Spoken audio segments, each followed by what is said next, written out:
Joseph's story doesn't end with power. It ends with faith. After betrayal, slavery, prison, and promotion, Joseph, the ruler of Egypt, the dreamer, the survivor, faces the final chapter of his life. Genesis 50 is not about how Joseph died. It is about how he trusted God until the very end. Joseph has already forgiven his brothers, but when their father Jacob dies, fear rises again. The brothers whisper among themselves, "What if Joseph was only kind for our father's sake? What if now he takes revenge?" So they send a message to Joseph. "Our father commanded before he died, 'Please forgive your brothers.'" But the truth is painful. Jacob never said this. Fear made them lie. Joseph hears their message and he weeps. Not because he is angry, but because they still do not understand who he has become. Joseph calls his brothers to him. He does not raise his voice. He does not remind them of the pit, the chains, or the prison. Instead, he says one of the most powerful lines in Scripture: "Do not be afraid. Am I in the place of God? You meant evil against me, but God meant it for good." This is not denial. Joseph knows what they did was evil, but he also knows something deeper. God was working through their evil to save lives.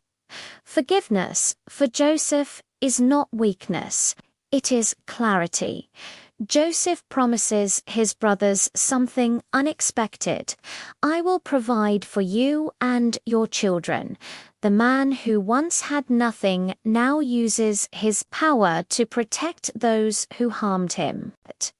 This is the final proof of Joseph's transformation. Not dreams, not titles, but mercy. And so the family settles in Egypt, living under Joseph's care. Joseph lives to be 110 years old. He sees his children and even his grandchildren. The boy who was sold like property now leaves a legacy of blessing. But even in comfort, Joseph never forgets one thing: Egypt is not home. As Joseph's life nears its end, he gathers his family. He does not talk about his achievements.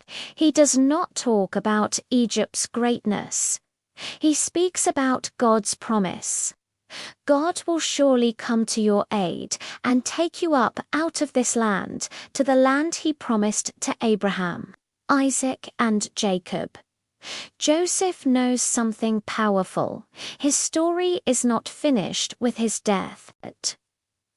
Joseph makes his family swear an oath: "When God brings you out of Egypt, carry my bones with you." This is not sentiment. This is prophecy. Joseph dies in a foreign land, but he refuses to be buried as an Egyptian. His bones wait through slavery, through suffering, through hundreds of years until the Exodus finally comes. Faith that waits centuries is still faith. Joseph's life began with dreams.